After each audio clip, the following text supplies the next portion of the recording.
본문은 우리가 너무나도 잘 아는 오병이어의 사건입니다. 저는 오늘 오병이어의 사건의 이 말씀을 가지고 생명의 떡을 나누어 주신 예수님, 생명의 떡을 나누어 주신 예수님, 이러한 제목을 가지고 함께 은혜를 나누어 보고자 합니다. 오병이어의 사건이 일어난 이후의 관점에서 요한복음 6장 말씀은 오롯이 예수님의 떡에 대한 이야기로 채워져 있습니다. 그리고 35절을 보면 예수님은 자신을 생명의 떡이라고까지 말씀하십니다. 35절 말씀입니다. 예수께서 이르시되 나는 생명의 떡이니 내게 오는 자는 결코 줄이지 아니할 터이요 나를 믿는 자는 영원히 목마르지 아니하리라. 47절 이하의 말씀에도 동일한 말씀을 하십니다. 요한복음 6장 47절에서 48절까지의 말씀입니다. 진실로 진실로 너에게 이르노니 믿는 자는 영생을 가졌나니 내가 곧 생명의 떡이니라. 더 나아가 53절 이하의 말씀에서는 생명의 떡이신 예수님의 살과 예수님의 피를 먹고 마시지 아니하면 그 속에 생명이 없다고까지 말씀하십니다. 53절 말씀입니다. 예수께서 이르시되 내가 진실로 진실로 너에게 이르노니 인자의 살을 먹지 아니하고 인자의 피를 마시지 아니하면 너희 속에 생명이 없느니라. 오병이어의 사건이 일어난 직후에 생명과 영생에 대한 말씀이 이어지고 있는 것을 보면 이 사건이 다만 허기를 채우는 이야기에 그치는 것이 아니라는 점을 짐작할 수 있습니다. 더 나아가 이 사건은 생명의 떡이라는 영생에 관한 주제로 이어지고 있다라는 사실입니다. 그런데 우리는 오병이어의 사건만 똑 떼어내어서 전후문백을 완전히 잘라버리고 그냥 예수님이 기적을 베푸셨다라는 사건으로 호도해버리는 경우가 너무나도 많이 있다라는 것입니다. 그러나 이 사건은 예수님께서 우리를 위한 속죄의 양으로 오셔서 우리를 위하여 대신 죽으시는 일에 대한 상징을 내포하고 있다라는 사실입니다. 그러한 관점에서 오병이어의 사건의 초점은 예수님이 베푸신 기적이나 그 기적을 통해 그들이 배불리 먹게 되었다라는 것을 나타내는 것에 있는 것이 아니라 그 십자가에서 예수님께서 살 찢기시고 피 흘려 죽으셔야만 한다라는 사실을 나타내는 것에 있다라는 것입니다. 오병이어의 사건은 기적을 통해 우리가 배부르게 된다, 기적을 통해 우리가 풍성해진다, 이러한 의미가 아니라 예수님께서 죽으셔야 하고 예수님께서 피 흘리셔야 하고 예수님의 살이 뜯겨져 나가야 한다라는 것을 상징하는 그러한 사건이라는 것입니다. 더 나아가 예수님이 자신을 생명의 떡으로 소개하시며 우리를 위해 자신의 살과 자신의 피를 주실 것이라는 자신의 사명을 계속해서 알리고자 하셨다라는 사실은 다른 복음서를 통해서도 알 수 있는 내용입니다. 즉 오병이어의 사건은 사복음서 모두에 다 기록되어 있는데 대표적으로 마태복음 14장은 이 사건을 좀 더 구체적으로 묘사하고 있습니다. 한번 보겠습니다. 마태복음 14장 17절에서 21절까지의 말씀입니다. 제자들이 이르되 여기 우리에게 있는 것은 떡 5개와 물고기 2마리 뿐이니이다. 이르시되 그것을 내게 가져오라 하시고 무리를 명하여 잔디 위에 앉히시고 떡 5개와 물고기 2마리를 가지사 하늘을 우러러 축사하시고 떡을 떼어 제자들에게 주시매 제자들이 무리에게 주니 다 배불리 먹고 남은 조각을 12바구니에 차게 거두었으며 먹은 사람은 여자와 어린아이 외에 5,000명이나 되었더라. 읽으셨던 것처럼 특별히 마태복음은 예수님이 떡을 나누어 주시는 모습을 조금 더 자세히 묘사하고 있는데 예수님이 떡을 떼어 제자들에게 주셨다라는 이 표현에 매우 중요한 의미가 담겨져 있습니다. 고린도전서 11장 23절에서 25절까지의 말씀도 한번 보겠습니다. 내가 너희에게 전한 것은 주께 받은 것이니 곧 주께서 잡히시던 밤에 떡을 가지사 축사하시고 떼어 이르시되 이것은 너희를 위하는 내 몸이니 이것을 행하여 나를 기념하라 하시고 식후에 또한 그와 같이 잔을 가지시고 이르시되 이 잔은 내 피로 세운 새 언약이니 이것을 행하여 마실 때마다 나를 기념하라 하셨으니. 사도 바울은 지금 예수님이 잡히시던 밤에 제자들과 함께한 마지막 식사에서 예수님이 떡과 잔을 나누시며 당신을 기념하라고 하셨던 일을 언급하고 있습니다. 우리가 잘 알다시피 여기서의 떡과 잔은 예수님의 살과 예수님의 피를 상징합니다. 예수님은 당신의 살을 상징하는 떡을 떼어내어서 제자들에게 나누어 주십니다. 여기서 떡을 뗀다라는 것은 예수님의 몸이 상하게 된다라는 것을 의미하는 것인데, 그냥 상하는 정도가 아니라 그 생명이 죽음에 이르기까지 상하게 된다라는 것입니다. 우리가 성찬을 나눌 때 그냥 떡이라 하지 않고 떼낸 떡, 뗀 떡이라고 하는 이유가 바로 여기에 있는 것입니다. 더 나아가 잔도 마찬가지입니다. 잔은 우리를 위해 흘리신 예수님의 피, 곧 생명을 상징하는 것입니다. 생명. 성경은 피에 생명이 있다고 말합니다. 그래서 피를 흘리면 생명이 그 땅에 피를 흘리게 되면 그 땅이 생명을 받았다라고 이렇게 얘기하는 구절이 있는 것처럼 피는 생명을 상징합니다. 이 때문에 성찬식에서는 그냥 포도주를 나눈다라고 하지 않고 흘린 피를 담은 잔을 나눈다라고 말하는 것입니다. 이처럼 뗀 떡과 흘린 피를 담은 그 잔을 대한다라는 것은 구체적으로 찢기신 몸과 흘리신 피를 대한다라는 것으로 매우 실제적인 표현입니다. 왜냐하면 예수님께서는 실제로 우리를 위하여 골고다에서 몸 찢기셨고 십자가에서 피 흘려 실제로 죽으셨기 때문입니다. 그냥 전설적인 얘기가 아니라 실제로 죽으셨습니다. 이러한 관점에서 예수님께서 오병이어의 기적을 통해 그들에게 나누어 주신 것은 그저 허기를 채우기 위한 떡이 아니라 당신의 생명을 상징하는 몸과 피였다라는 것입니다. 그죠? 이런 생각 해본 적 있으세요? 오병이어의 사건을 대하면서 우리가 신앙생활 지금까지 해오면서 오병이어 얼마나 많이 들어오셨습니까? 그죠? 근데 그 메시지가 무엇과 연결되던가요? 내 부족함을 채운다, 내 배고픔을 채운다, 내 문제를 해결한다 라는 것으로 연결되지 않던가요? 그러나 이 메시지는 그러한 메시지가 아니라 예수님께서 당신의 생명을 상징하는 몸과 살과 피를 주셨다라는 것에 있다라는 것입니다. 왜냐하면 그 사건 바로 다음에 그러한 얘기들이 그 문맥상 이어지고 있기 때문입니다. 즉 예수님께서는 오병이어의 기적을 통해 인류의 죄를 담당하러 오신 예수님의 대속의 사역을 담고 있는 복음의 메시지를 전하고자 하셨다라는 것입니다. 그러나 그럼에도 불구하고 오병이어의 사건은 그 무리들이 예수님에게 요구하였기 때문에 일어난 사건이 아닙니다. 이게 중요합니다. 그들이 예수님에게 허기를 채워달라고 했던 것이 아니다라는 사실입니다. 그들은 허기를 채워달라는 요구를 한 적이 없기 때문이고, 더 나아가 그들은 영생의 문제를 해결해달라는 요구도 한 적이 없다라는 것입니다. 그래서 26절 말씀에 이렇게 기록합니다.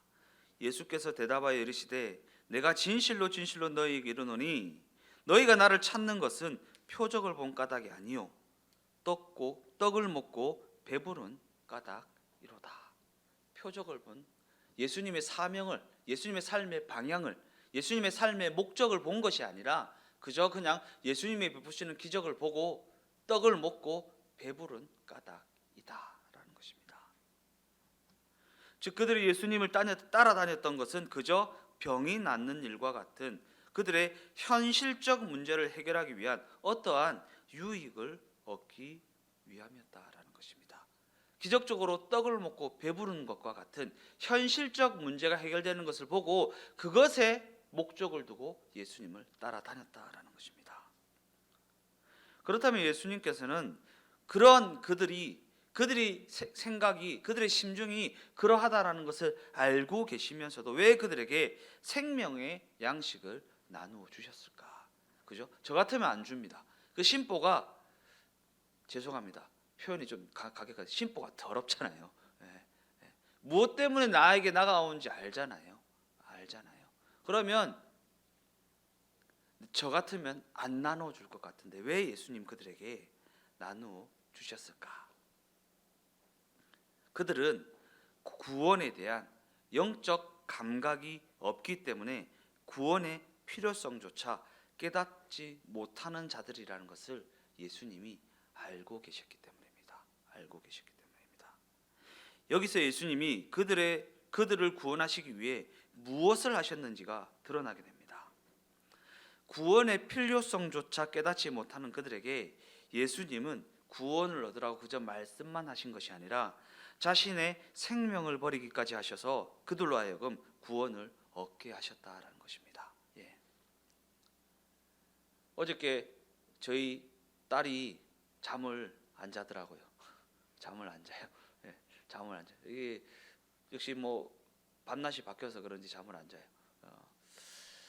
근데 뭐 그 아이한테 왜 안 자노? 좀 잠 좀 자라 한다고 한들 그 아이가 잠을 자겠냐는 것입니다. 우리가 그런 어린아이와 같지 않습니까? 구원의 필요성조차 알지 못하고 구원을 구하지조차 못하는 그러한 상태에 있는 존재가 바로 우리라는 것입니다. 언제 우리가 예수님한테 구원해달라고 했습니까? 예수님이 구원해 주셨습니다. 왜 그러셨습니까? 알지 못하는 자들, 네가 구원받아야 한다라는 것을 알지 못하는 자들이라는 것입니다. 여기서 기독교 신앙이 말하는 진리가 발견되어지는데 우리는 구원의 필요성조차 알지 못하는 자들이기에 구원을 요구할 생각조차 하지 못한다라는 것입니다. 이는 우리가 예수님을 만나게 되어도 예수님께 무엇을 요구해야 하는지 알지 못한다라는 것입니다. 그러니까 오병이어의 기적을 체험했던 그 무리들처럼, 물론 그들이 오병이어의 기적을 직접적으로 본 것은 아니지만 어찌되었든 그 무리들처럼 엄한 것을 구하고 있지 않는가.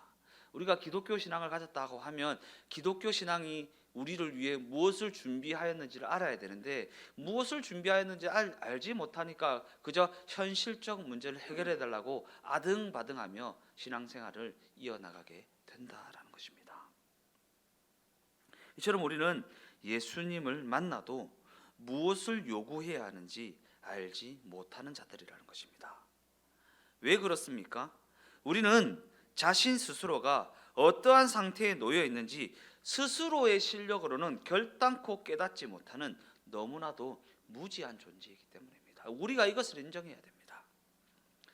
더 나아가 성경은요, 그것을 깨닫게 된 사람을 향해 이미 영적으로 거듭난 사람이라고 말하고 있기 때문입니다.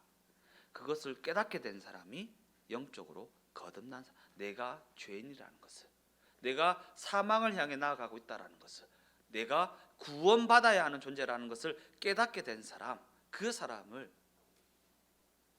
영적으로 거듭난 사람이라고 성경은 그렇게 정의하고 있다라는 것입니다.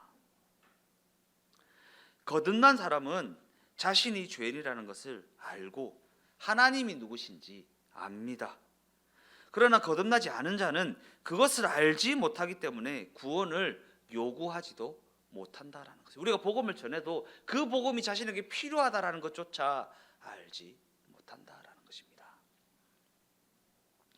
이 때문에 그러한 우리를 구원에 이르게 하시기 위해 예수님이 우리를 대신하는 그 죽음을 담당하시는 것 외에는 다른 방법이 썼다라는 것입니다. 즉, 이 구원의 문제에 있어서만큼은 가르치고 이해시키고 설득해서 될 문제가 아니다라는 것입니다. 이 구원의 문제에 있어서만큼은 가르친다고 되는 것이 아니고 이해시킨다고 되는 것이 아니고 설득한다고 되는 것이 아니다라는 것입니다. 그래서 성경은 예수님이 우리를 위한 그 죽음을 담당하셔야 했다라고 너무나도 분명하게 선언하고 있는 것입니다. 결과적으로 예수님은 자신의 몸을 떼어 주시기까지, 자신의 피, 곧 자신의 생명을 버리시기까지, 우리의 죄를 대속하는 대속제물이 되시기까지 우리의 죄값을 대신 치러야만 했다라는 것입니다. 왜? 우리가 구원의 필요성을 깨닫지 못하게 만드는 것이 바로 우리의 죄이기 때문입니다. 죄. 그러기에 이는 우리가 예수님을 믿기로 결심했기 때문이거나 우리가 다른 사람보다 뭔가 나아서가 아니다라는 것입니다. 우리가 예수님을 믿기로 결단했기 때문에 결단한 나만 위해서 예수님이 죽으신 거 아니잖아요. 내가 다른 사람보다 남다른 실력이 있어서 예수님이 그리 하신 것이 아니잖아요. 그런데 자꾸 복음을 뒤틀어서 네가 믿었으니까 구원받았어, 네가 기도했으니까 그렇게 됐어, 그렇게 얘기하잖아요. 지난주에, 오늘은 일이 있어서 출석하지 않았지만 지난주에 효준 형제가 그랬잖아요. 내가 구하지도 않았는데 하나님 주시더라. 내가 구하지도 않았는데 하나님 주시더라. 이렇게 얘기하잖아요. 하나님이 몰라서 안 주셨거나 안 구해서 안 주신 것이 아닙니다.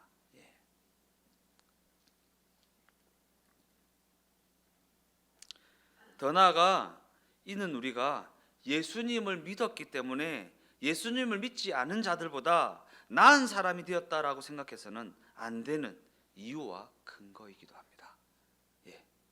우리가 예수 믿었으니까 저 불신자들보다 낫지 않는가라고 생각해서는 안 되는 이유와 근거이다라는 것입니다.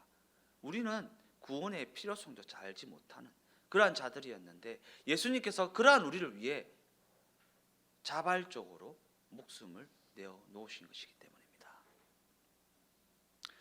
우리가 예수님을 믿어서 변화된 점이 있다면, 하나님이 기뻐하지 않는 삶을 살게 되면 그 마음이 불편해진다라는 것에 있습니다. 그것 말고는 달라진 것이 없습니다.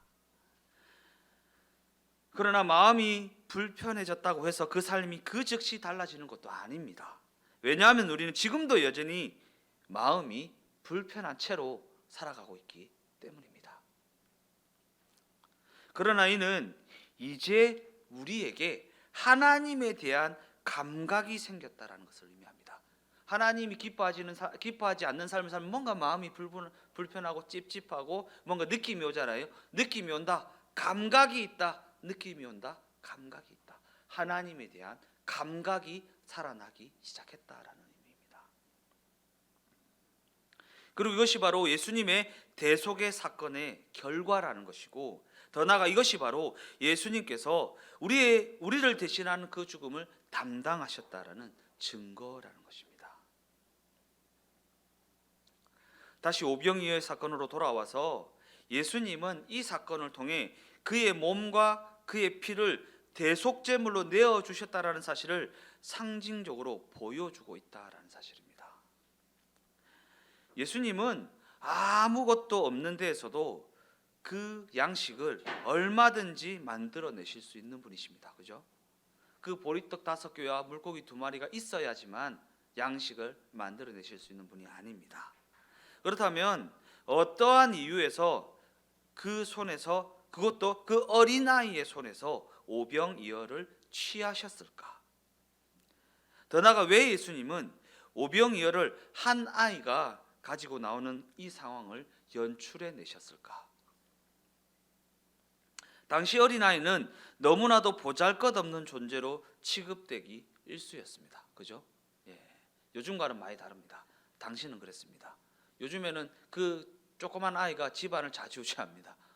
모든 것이 그 아이에게 집중되고 그 아이에게 맞춰집니다. 그러나 당시에는 제가 이티오피아 선교를 갔을 때 그 무슬림 사원에 한번 몰래 이렇게 크리스찬이 아닌 것처럼 해서 이렇게 들어가 본 적이 있는데, 와, 거기 가니까 애들을 진짜, 죄송합니다, 개 잡듯이 잡더라고요. 개 잡듯이 잡더라고요. 거기 그 정교회였던데 진짜 어린아이가 막 너무 제가 너무 민망할 정도로 개 잡듯이 애를 잡더라고요. 이 당시에 그런 느낌이었을 것 같아요. 당시 어린아이는 너무나도 보잘것없는 존재로 취급당하던, 그저 그냥 그들이 보기 그러잖아요. 일손이 되는 것도 아니고 뭔가 창출해내는 것도 아니고 그냥 밥만 축내는 식충이처럼 보이는 그런 존재가 어린아이잖아요. 당시에 그런 취급을 받던 사람 존재가 바로 어린아이였다라는 것입니다. 그런 어린아이에게서 변변찮은 보리떡과 변변찮은 물고기 2마리를 받음으로써 예수님은 자신을 이 세상이 보기에 보잘것없는 존재로 드러내고자 하셨다라는 것입니다. 그래서 예수님이 그런 얘기 하시잖아요. 이 어린아이와 같이 되지 않으면 영생을 얻지 못할 것이다 라는 말씀하셨던 것처럼 말입니다. 우리가 이 부분을 깊이 있게 이해하기 위해서는 오병이어의 사건의 시작이 과연 어떻게 기록되고 있는지 살펴보아야 합니다.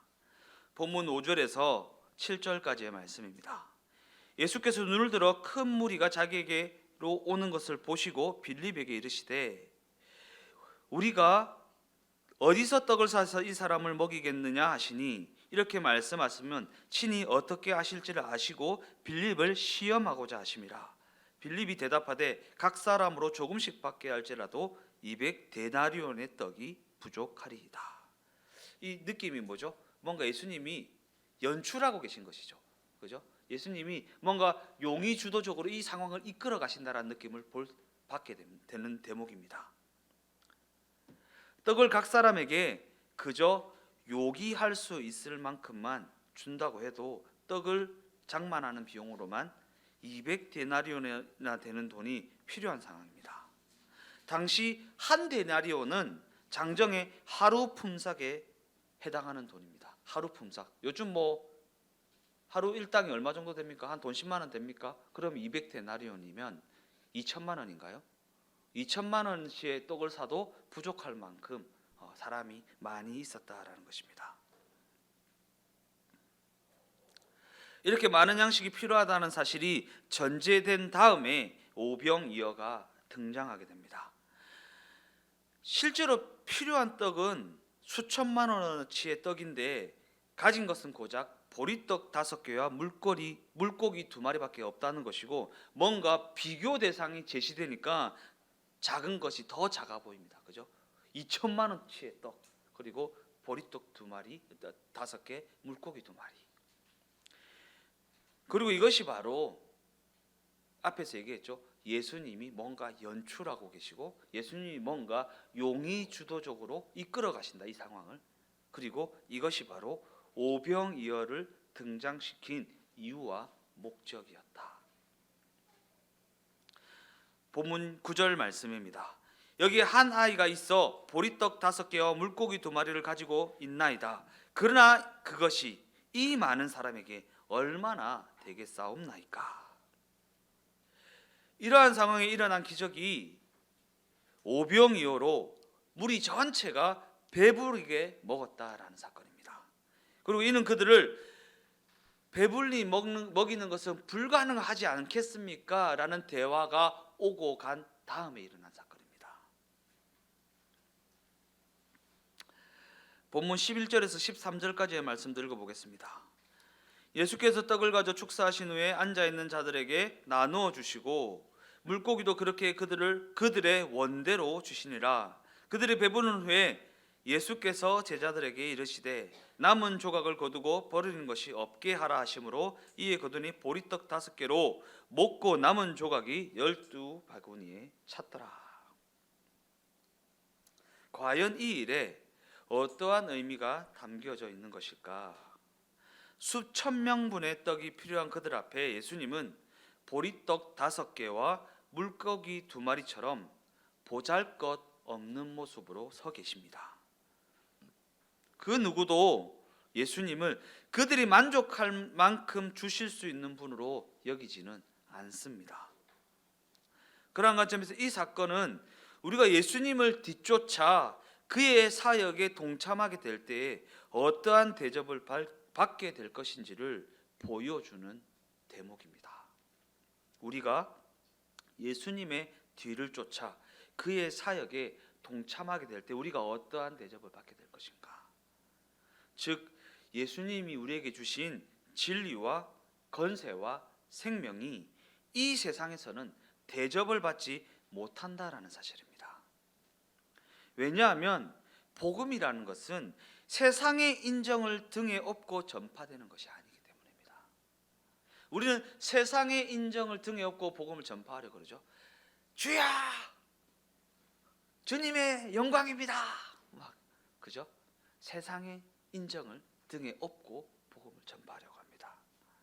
그러나 복음은요, 예수님께서 먼저 그 길을 걸어가심으로 말미암아 우리에게 보여주셨던 것과 같이 그 몸을 복종시켜서 한 알에 썩어지는 한 알에 미랄이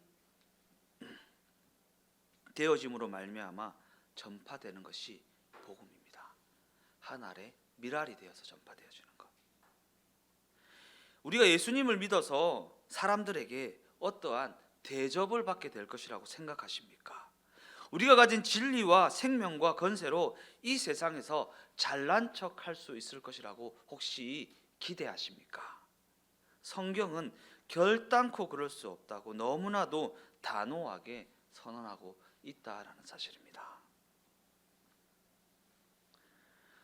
요한복음 6장 41절에서 42절까지의 말씀을 한번 다 같이 읽어보겠습니다. 자기가 하늘에서 내려온 떡이라 하심으로 유대인들이 예수에 대하여 수군거려 이르되 이는 요셉의 아들 예수가 아니냐. 그 부모를 우리가 다 아는데 자기가 지금 어찌하여 하늘에서 내려왔다 하느냐.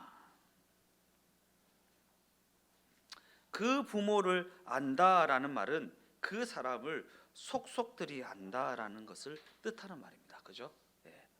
우리 부모님 다 아시죠? 예. 우리 부모님 다 아신다라는 것은 저에 대해서 속속들이 아신다라는 것입니다. 제가 여기서 내가 예수다 이러면 네가 뭔 예수야? 네가 김득선 전도사 아들이지 무슨 예수야? 뭐 이렇게 얘기하겠죠. 네. 그죠? 네. 부모를 안다라는 것은 그 사람에 대해 속속들이 알고 있다라는 말입니다. 더 나아가 이 말은 예수님이 보잘것없는 집안의 사람이라는 것을 우리가 다 아는데 어떻게 하늘에서 내려왔다라고 할 수 있느냐라는 비아냥거리는 말입니다. 그런데 여기에 기독교 신앙이 가진 진리가 숨겨져 있습니다. 과연 오늘 살아가는 우리가 기독교 신앙을 가졌다는 사실에 어떠한 자부심을 가지고는 있습니까? 안타까운 사실이지만 자부심이 별로 없는 것 같습니다.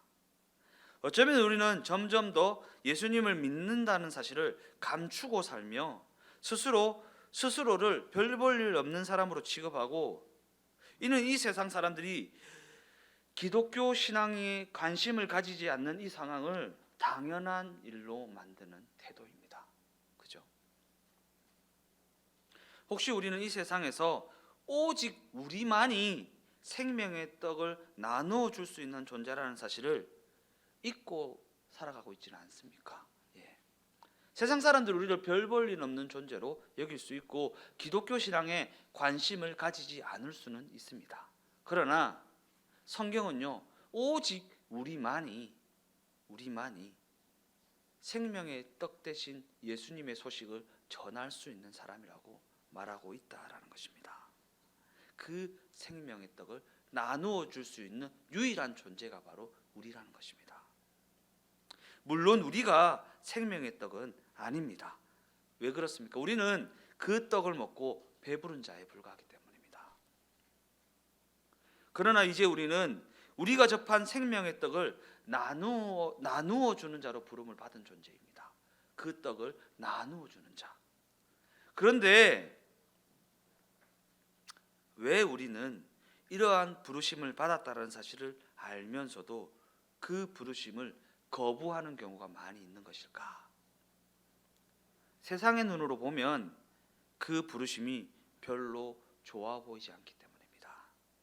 세상의 눈으로 보면 자신이 가진 그 생명의 떡이 전혀 좋은 것으로 여겨지지 않기 때문입니다. 무엇으로 보면요? 세상의 눈으로 보면. 지금까지 예수를 믿어서 이 세상에서 무슨 이익을 얻었다고 생각하십니까? 한번 생각해 보십시오. 우리가 예수를 믿어서 이 세상에서 어떠한 이익을 얻었는가? 아무리 생각해 보아도 좋은 것으로 여길 만한 것이, 세상의 눈으로 보기에 좋은 것으로 여길 만한 것이 내게는 없는 것 같습니다. 예수님을 믿어서 연봉이 오르게 되었거나, 예수님을 믿어서 공부를 더 잘하게 되었거나, 예수님을 믿어서 이 세상이 나를 높게 쳐주는 것을 누려본 적이 없기 때문입니다. 그렇다면 왜 그렇습니까? 왜 그렇습니까? 이 부분이 중요합니다. 성경은 그러한 것들을 약속하고 있지 않기 때문입니다. 성경은 그러한 것들을 약속하고 있지 않기 때문입니다. 성도는 오직 영원을 준비하는 사람들이기 때문입니다. 성도는 이 땅에서 그 짧은 인생 동안 영원의 삶을 준비하며 살아가는 존재이기 때문입니다. 혹 죽음 이후의 삶이 있다는 것을 전혀 모르고 살아가는 불신자들에게는 이 인생이 아등바등 살아가야 할 이유가 될지는 모르겠습니다. 그러나 그렇지 않다는 사실을 알게 된 우리가 여전히 그들과 똑같이 살아가고 있다면 얼마나 부끄러운 일이 되겠습니까?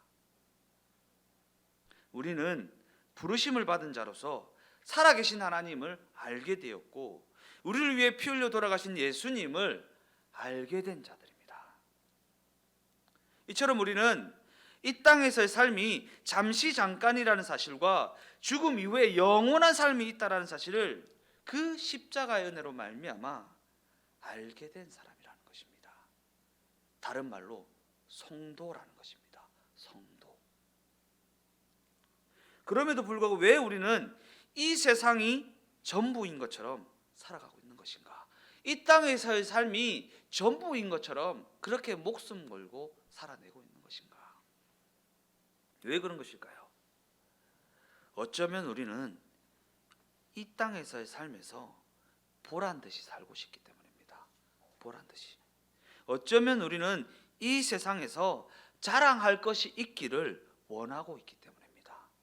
뭔가 자랑할 것이 있고 보란 듯이, 나 봐봐, 예수 믿어서 이래 됐어, 이렇게 이걸 우리가 원하고 있기 때문입니다. 그러나 성경은 우리를 위해 벌어진 그 십자가 사건, 곧 우리에게 알려진 그 영생의 사건이 이 세상에서는 알려지지 않은 일, 곧 아무도 관심을 가지지 않는 일이라고 너무나도 분명하게 가르치고 있다라는 것입니다. 이게 은혜입니다. 은혜. 이 세상은 관심도 없는 그 일이 내게는 관심거리가 되어지게 되었다. 이게 은혜입니다. 이게 은혜입니다. 내가 예수 믿어서 큰 집을 사고 예수 믿어서 부자가 되고 예수 믿어서 어떻게 되었다라는 것이 은혜가 아니라, 이 세상 사람들은 전혀 쳐다보지도 않는 그 십자가 사건을 내가 관심을 가지게 되었다라는 그 사실이 은혜라는 것입니다.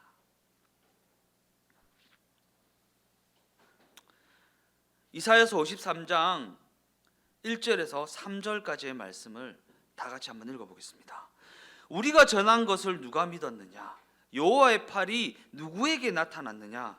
그는 주 앞에서 자라나기를 연한 순 같고 마른 땅에서 나온 뿌리 같아서 고운 모양도 없고 풍채도 없은즉 우리가 보기에 흠모할 만한 아름다운 것이 없도다. 그는 멸시받아 사람들에게 버림받았으며 강고를 많이 겪으며 질고를 아는 자라. 마치 사람들이 그에게서 얼굴을 가리는 것 같이 멸시를 당하였고 우리도 그를 귀히 여기지 아니하였도다.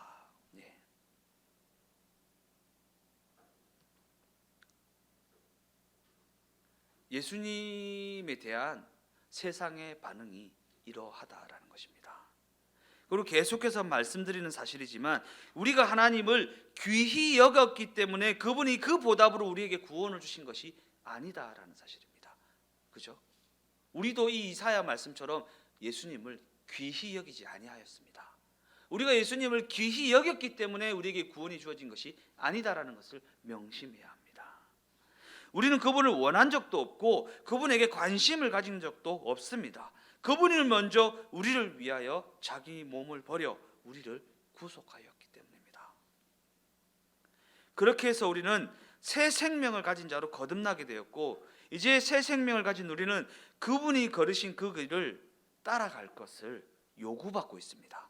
그 길을 걸어야 돼.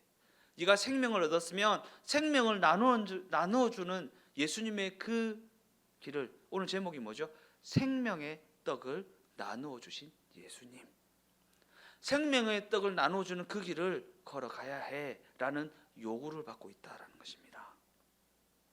그리고 여기서 우리가 기억해야 할 사실은 예수님이 전생에 걸쳐 하신 가장 중요한 일 중에 하나가 사람들의 경멸과 사람들의 모욕을 감당하는 일이었다라는 사실입니다. 요한복음 6장 15절 말씀입니다. 그러므로 예수께서 그들이 와서 자기를 억지로 붙들어 임금으로 삼으려는 줄 아시고 다시 혼자 산으로 떠나가시니라. 그들은 예수님이 우리를 위해 죽으시기 위해 오신 분이라는 것을 알지 못하였습니다. 그저 이 세대의 흐름이라는 세상적인 관점, 곧 자신의 필요에 따라 그분을 찾아다니기에 바빴을 뿐입니다. 자신의 필요를 채우기 위해 그분을 찾아다녔다. 즉 그들은 예수님을 자신의 문제를 해결하러 오신 해결사 정도로만 여겼다라는 것입니다. 그래서 그들은 예수님에게 영혼을 구원해달라는 영적 요구를 하기에 앞서 현실의 문제나 자신의 욕구를 해결하고자 예수님을 임금 삼으려 했다라는 것입니다. 그죠? 임금. 그러한 그들의 우중을 아셨던 예수님은 그들을 피해 산으로 떠나가셔야만 했다라는 것입니다.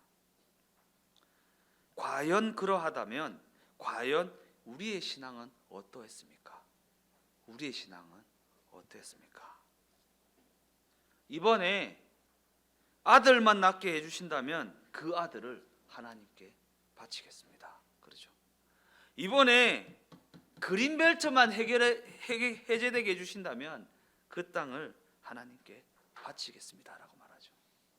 어쩌면 이는 원래 내 것이 아니었으니 없는 셈 치겠다라는 심보 아니겠습니까? 이는 하나님께 바친다고 생색내기도 좋고 원래 내 것이 아니었으니 없어져도 손해로 여겨지지 않는 그러한 것들을 드리겠다라는 그러한 심보 아니겠습니까? 진짜 제가 금정교회에서 부교육자 할 때 교구 식구 중에 그런 사람이 있었어요. 목사님 기도 좀 해주십시오. 요번에 요것만 딱 해제되면 저한테 뭐 땅을 몇 평 주겠다 그러는 거예요. 그런 사람이 있었습니다. 예. 그러나 예수님은 결단코 그렇게 일하지 않으십니다. 자신의 살을 떼어내어 우리에게 나누어 주시며 구원의 필요성조차 알지 못하고 그래서 그 구원을 요구하지도 못하는 우리를 그 생명의 떡으로 먹이시고 우리를 당신의 백성으로 당신의 자녀로 삼아 주셨다라는 것입니다. 그리고 이것이 바로 오병이어의 사건에서 기억해야 할 너무나도 중요한 내용이라는 것입니다. 중요한 내용. 결론적으로 말씀을 마무리하겠습니다. 계속해서 말씀드리는 부분이지만 우리 모두는 예수님의 사역을 뒤이을 그분의 제자로 부름을 받은 자들입니다. 이는 우리가 그 인생이 그 사역을 위해 썩어지는 미랄처럼 되어야 한다는 것을 의미하는 내용이기도 합니다. 그러기에 우리는 우리에게 있으면 좋고 없어도 그만인 것 말고 자신의 전부를 들여 자신의 삶이 한 알의 미랄과 같이 썩어지게 해야 한다는 것입니다. 제가 제일 싫어하는 사람 누군지 압니까? 제일 싫어하는 사람 하나님도 제일 싫어할 것 같아요. 내게는 있어도 좋고 없어도 그만인 것을 선물로 주는 사람 제일 싫어합니다. 제일 싫어합니다. 예.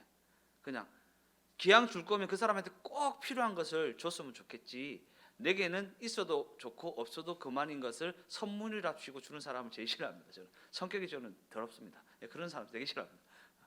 하나님도 그렇습니다. 하나님도 그렇습니다. 그래서 하나님 자신도 그렇게 하지 않습니다.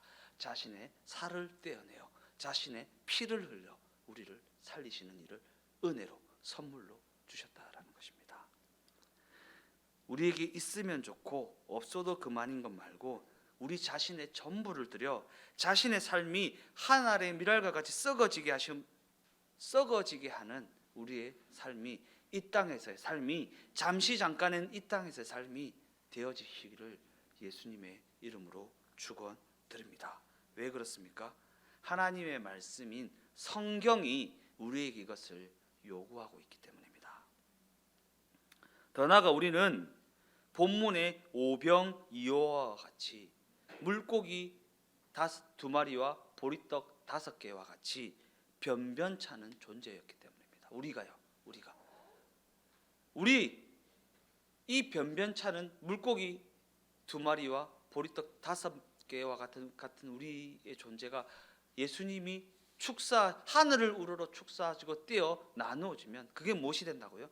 생명의 떡이 되어진다. 생명의 떡으로서 살아가는 우리 모두의 삶이 되었으면 좋겠습니다.